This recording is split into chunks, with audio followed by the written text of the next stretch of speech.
Hello everyone, this is Mr. Avila continuing our lessons on the quadratic formula. In the last video, you should have memorized the quadratic formula either with x is equal to negative b plus or minus the square root of b squared minus 4ac all over 2a, or a little bit cooler and a little hip-hop version, x is equal to negative b plus or minus the square root of b squared minus 4ac all over 2a. So hopefully you have that in your head, but now it's time to go back to the math and let's try to work out one of these quadratic formula problems. We have this quadratic equation x squared plus 2x minus 3, and I want to find what values of x could I plug in for this quadratic equation so that I get this equal to 0. Okay, we're going to apply the quadratic formula in order for us to be able to find those values for x that make this true. First, we go through and we find our a, b, and c as we did earlier in these lessons. A is 1, b is 2, and c is negative 3. Now there I have the quadratic formula all set up for you, but all the numbers here are blank. That's where we use the quadratic formula to figure out what number goes where. So we start with x is equal to negative b. So here in this part, I'm going to put whatever value b is. In this case, that's going to be 2.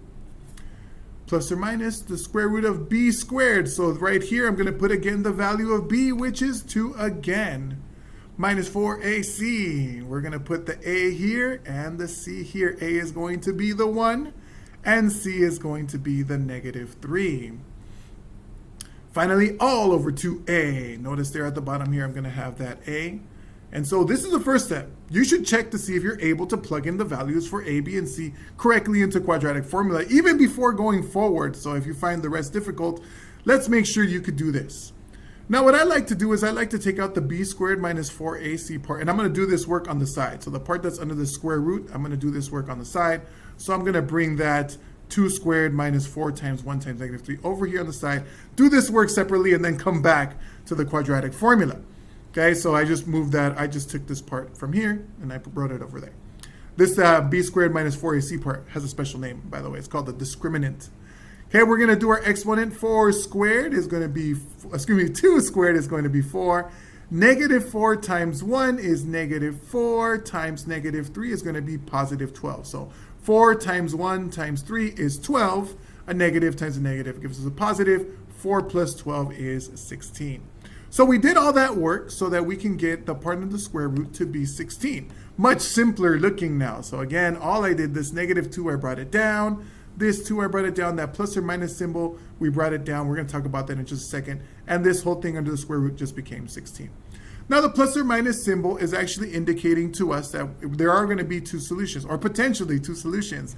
One when we add and one when we subtract. So our next step looks like this. Negative 2 plus 4 over 2 and negative 2 minus 4 over 2. The only thing that changed is that the square root of 16, we found it. The square root of 16 is 4. So that's where these 4's came from. And this symbol plus or minus means that there's going to be two solutions. One with addition and one with subtraction. We're going to add negative 2 plus 4 is going to be positive 2. Divided by 2 is 1. Negative 2 minus 4 is negative 6. Divided by 2 is negative 3. So our values of x that make this quadratic equation true are going to be x equals 1 and x equals negative 3. We have a few more examples to cover today. Copy this one down. Thank you for all your following along, and I'll see you in the next video. Bye.